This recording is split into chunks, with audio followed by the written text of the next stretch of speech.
நண்பா, அது நான் நண்பான்ற படத்திலே வைக்க மாட்டேன், எங்க மாமாவுக்கு பிடிக்காதுன்றதுக்காக. தம்பி.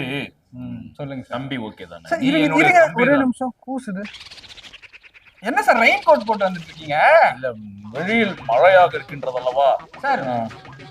மதியம் 2 மணி வெயில் உழைச்சு அடிக்குது, உங்களுக்கு எங்க சார்? இல்ல, என்னுடைய ஏரியாவில் மழை இங்கே வந்துதான் சூரியன் அடிக்கின்றது. ஈரமாவே இல்லையே, காஞ்சிக்கிட்டு இருக்கேன். சூரியனில் காயதானே செய்யும். ஓகேன்னு சொல்லி விட்டுருவோம், எல்லாம் 2 மணி நேரம் கேட்டாரு. 2 மணி நேரமா? மாமா பயந்துட்டோமா? சூரியன் வெப்பம் அதிகமாக இருக்கும். இல்ல சூப்பர் சார். தெரிகிறதா? பயங்கர நேரம் என்னை போட்டு தாளித்தாயே, அப்பொழுது எனக்கு இருக்கு அடித்தேன். சந்தோஷப்படக்கூடாது என்பதற்காக தான் நான் இங்க வந்திருக்கிறேன். எத்தனை சாமி வந்தது. அட்வான்ஸ் தானே.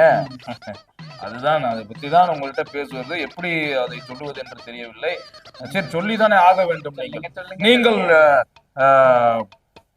பழையது போல் நடிக்க சென்று விடுங்கள். அதே போல் நீங்கள் உங்களுக்கு படத்தோட டயலாக் இல்லை, நீங்கள் உங்களுடைய கெரியரை நடிப்பதற்கே ஒதுக்கி விடுங்கள். ஹாலிவுட் படத்திலும் உங்களுக்கு வாய்ப்பு வந்திருக்கின்றது கேள்விப்பட்டேன், அதற்கும் சென்று விடுங்கள். இப்பொழுதைக்கு இந்த படம் எடுக்கப்படாது.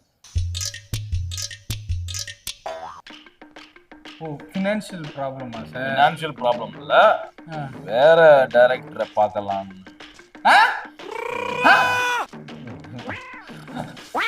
அது என் நண்பன் அப்படி கூறிவிட்டார், நான் என்ன செய்வது? அபூர்வ சார், அப்பு மாதிரியாட்ட சார், சும்மா விளையாடாதீங்க சார். பிராங்க் தானே, பிராங்க். ஏதோ கேமரா வச்சிருக்கீங்களா? இல்லை. Meanwhile, அதாவது என் நண்பன் கூறிவிட்டது என்னால் மறுக்க முடியாது.